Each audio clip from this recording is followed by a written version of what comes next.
بسم الله الرحمن الرحیم. محترم اوریدونکو،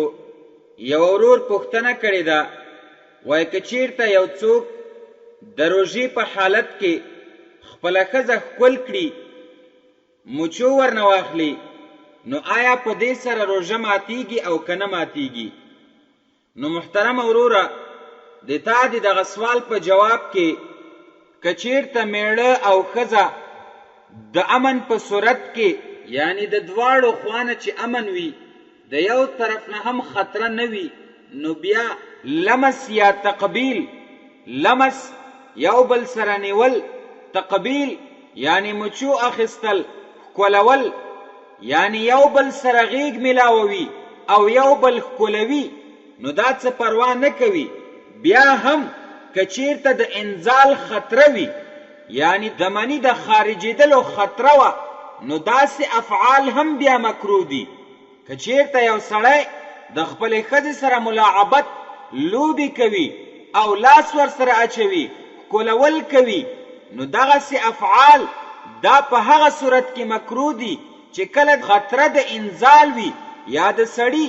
د جما خطره وي چې دنه جما ونشي، نو په داسې حالت کې لوبې کول، لمس او تقبیل دا ټول شیونه بیا مکروه دي. خو که چیرته یو کس په ځان باندې اعتماد وي چې ما نه جما نشي کېدلی، انزال رانه نشي کېدلی، نو بیا په ده باندې د ښکلولو سره او د معانقې سره، یعنی د یو بل سره غیږ ملاوولو باندې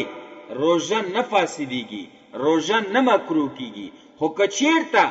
د انزال یا د جما دا خطره وه، نو بیا دا ښکلول، دا غیږې ملاوول، دغه یو بل سره معانقه کول، دغه افعال ټول بیا مکروه دي. ځکه چې بیا د دغه افعالو په وجه باندې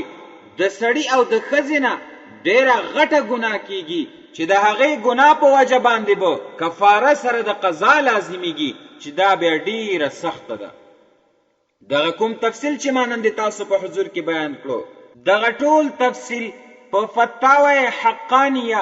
جلد نمبر 3 صفحه نمبر 400 کې، او په فتاوی شامی جلد نمبر 2 صفحه نمبر 419 کې کتاب الصوم کې موجود دی، او په فتاوی هندیه جلد نمبر 1 صفحه نمبر 200 کې کتاب الصوم کې موجود دی.